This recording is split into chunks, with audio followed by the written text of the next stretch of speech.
Hey there, savvy savers. Welcome back to Wealth Wisdom World. Are you ready to transform your piggy bank into a powerhouse of potential? If so, you're in the right place because today, we're talking all about savings. Why save, you might ask?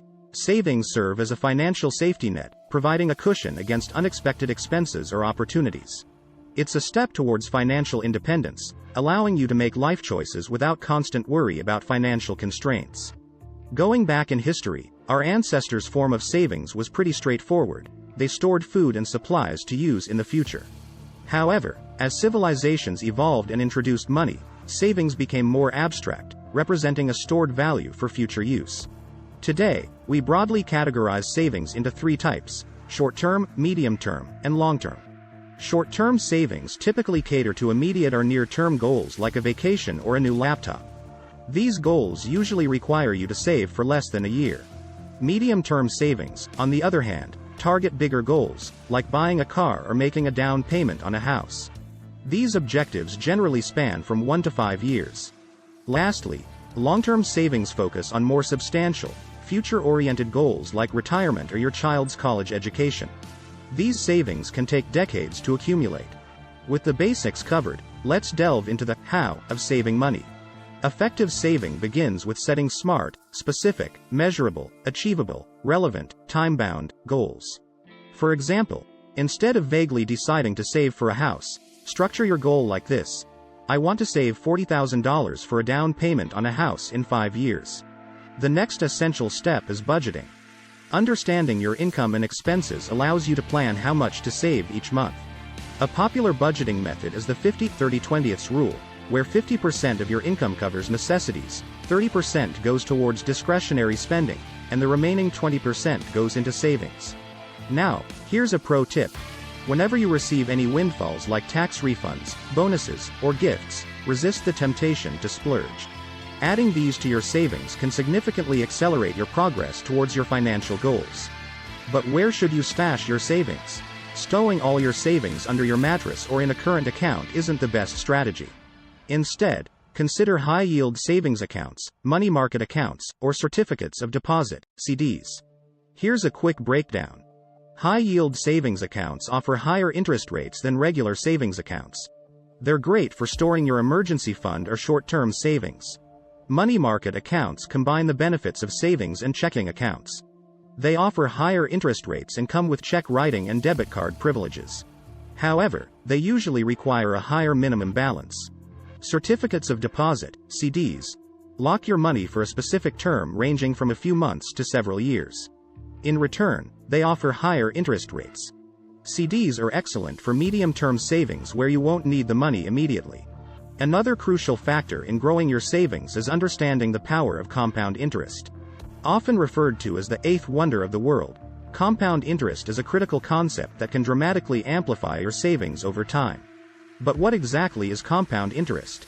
Simply put, compound interest is the interest you earn on both your original money and on the interest you keep accumulating. This means you're earning interest on interest, which can significantly increase the amount of money in your savings account or investment. Let's illustrate this with an example. Suppose you deposit $1,000 into a savings account that offers a 5% annual interest rate. At the end of the first year, you would have earned $50 in interest, bringing your total to $1,050. Now, for the second year, you're not just earning interest on your initial $1,000 deposit. You're earning interest on the entire $1,050. That means at the end of the second year, you'll earn $52.50 in interest, bringing your total to $1,102.50. As you can see, even though the interest rate remained the same, the amount of interest you earned increased. This happens because the interest is compounding, earning you money on the initial principal and the accumulated interest. What's even more exciting is that the longer you leave your money to compound, the faster it grows. This is because the effect of compound interest is exponential, not linear, meaning the growth curve becomes steeper the longer your money is invested or saved. This is why starting to save and invest early can have such a significant impact on your final savings balance. One of the great things about compound interest is that it requires no additional work on your part. Once you've deposited the money, compound interest takes over, growing your savings automatically. This passive growth is why Albert Einstein reputedly called compound interest the eighth wonder of the world. However, it's important to keep in mind that while compound interest is a powerful tool for growing your savings, it can also work against you. If you have debts with high interest rates, the interest can compound in the same way, causing your debt to grow exponentially. That's why it's so important to pay off high-interest debts as quickly as possible. In summary, compound interest can be a powerful ally in achieving your financial goals. It turns your money into a money-making tool, enabling even modest, regular deposits to grow into substantial sums over time. By understanding and harnessing the power of compound interest, you can supercharge your savings and fast-track your journey to financial freedom. Lastly, remember that consistency is key when it comes to saving. Regularly saving smaller amounts often proves more effective than saving larger amounts sporadically. So, even if you can only save a small amount, the important thing is to start now and keep going. In conclusion, savings are the bedrock of personal finance. They provide a safety net, help you plan for the future, and are the first step towards achieving financial independence. That's it for today's video on savings. Each person's financial journey is unique, and what works for one person may not work for another.